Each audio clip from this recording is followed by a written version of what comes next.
देश की जनता अब हंस रही है। तो चिदम्बरम साहब के बेटे ने आज पार्लियामेंट के बाहर कहा कि मुझे ईवीएम पे कोई डाउट नहीं, कि यही बचकानी बातें जब आप करोगे तो आप बकलौल टाइप के लगे, हम लोग बोका भी कहते हैं। राजनीति का लेवल यशस्वी प्रधानमंत्री मोदी जी ने इतना लंबा खींच दिया है कि इस तरह की बचकानी बातों से बचना चाहिए। जहां भी कांग्रेस जिसके साथ भी जुड़ती है उसको लेके डूबती है। माननीय कोर्ट का जो आदेश था उस पर उसके लिए वहां पर छानबीन करके जानकारी लेने गए थे, उन पे पथराव हुआ, गलत है। इस तरह से बच्चों को आग में ना झोंके, युवाओं को आग में झोंक के खुद एयर कंडीशन में बैठे रहते हैं। देश की जनता अब हंस रही है। ये अजीब अनपढ़ों वाली बातें करते हैं लोग, मतलब हद है। हम ब्याहे में आप लोग ये सब चलो आए हैं तो हमको भी दुख हुआ, तो चलो हम ब्याहे में जवाब भी दे रहे हैं, लेकिन झारखंड पर नहीं किए, जब ये जीते तब नहीं किए, जब हारते हैं तो इनको ईवीएम। अब उन्हीं के वो चिदम्बरम साहब के बेटे ने आज पार्लियामेंट के बाहर कहा कि मुझे ईवीएम पे कोई डाउट नहीं है। उनके एक सांसद और उनके वित्त मंत्री के बेटे रहे हैं, बड़े नेता हैं तमिलनाडु के, हमारे साथी सांसद हैं। उन्होंने कहा हमको नहीं, जिसको होगा ईवीएम पर, मतलब ये सब अब इसी वजह से लोग हार रहे हैं। देखिए यही बचकानी बातें जब आप करोगे तो आप बकलौल टाइप के लगे, हम लोग बोका भी कहते हैं, ये सब बोका टाइप का बात है। कि मेच्योरिटी अब राजनीति का लेवल यशस्वी प्रधानमंत्री मोदी जी ने इतना लंबा खींच दिया है कि इस तरह की बचकानी बातों से बचना चाहिए।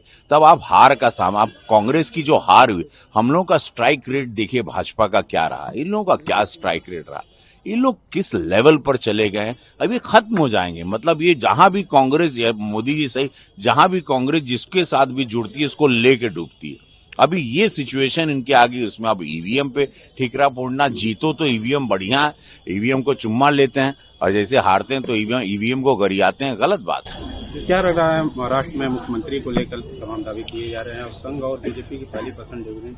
देखिए हमारे गृह मंत्री अमित शाह जी ने बहुत पहले क्लियर एक प्रेस कॉन्फ्रेंस में कह दिया था कि तीनों पार्टी बैठेंगी, माननीय देवेंद्र फडणवीस जी के साथ, भाजपा का संगठन, अजीत पवार के साहब के साथ, एकनाथ शिंदे जी के साथ, और वहां पर निर्णय लिया जाएगा। तीनों के साथ बैठ के तय होगा कि कौन मुख्यमंत्री अगला बनेगा। तो ये है कि महायुति में बहुत एकता है, बहुत एक विचारधारा है, और उस हिसाब से डेफिनेटली तीनों की जो राय होगी वही सर्वमान्य होगी। महाराष्ट्र के बाद यूपी चुनाव हुआ, उस पर भी ऐतिहासिक रहा। देखिए यूपी का चुनाव ऐतिहासिक रहा। 9 में से 7 सीटें बता रहे हैं कि 27 में हम लोग ऐतिहासिक जीत की ओर जा रहे हैं। और बहुत ही ये जो सनातनी जागरूकता आई है युवाओं में, महिलाओं में, बेटियों में, बुजुर्गों में, जो अचानक से एक उछाल आया है उस भावना को लेके जो दबा के रखा गया था, तो वो एक बड़ा काम आया। और यही कि बटोगे तो कटोगे के साथ यशस्वी प्रधानमंत्री मोदी जी का एक है तो हम सेफ हैं, ये बहुत साफ बात जो कभी कोई साफ नहीं करता था, उस साफ बातों का आप रिजल्ट देख रहे हैं कि सबको लगा कि हम लोग ब्राह्मण, पासी, यादव, मौर्य, कुशवाहा ना बने, हम लोग एक रहे, हिंदुओं में बटे नहीं। बस कहने का तात्पर्य ये था, क्योंकि वो पार्टीशन के टाइम से हम लोगों को बांट के ही हमारे वोट को छितरा बितरा दिया जाता था, हम लोग को आपस में हिंदुओं को लड़ाया जाता था।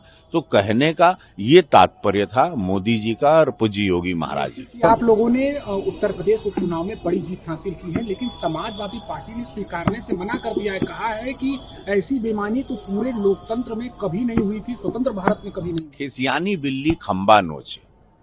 देखिए इनकी सरकार थी तो वो कुछ बातें उस टाइम की भी आप लोग याद जरूर करवाइएगा, या कांग्रेस की सरकार थी या बसपा की, वैसा कुछ नहीं है। इस वक्त है कि पूरा हिंदू जागरूक होके एक मुश्त पढ़ के वोट किया है। मैं बहुत ही साफ बता रहा हूं, दूसरी बार का मैं सांसद हूं गोरखपुर का, तो मैं आपको बताता हूं वोटिंग पैटर्न। एक मुश्त होके हर बिरादरी, ओबीसी रही, पिछड़ा रही, दलित समाज रहा, सारा समाज रहा, ब्राह्मण समाज, सर्व लोग एक साथ गए, एक झुंड में गए, एक राष्ट्र धर्म का पालन किया और वोट भाजपा को डाला।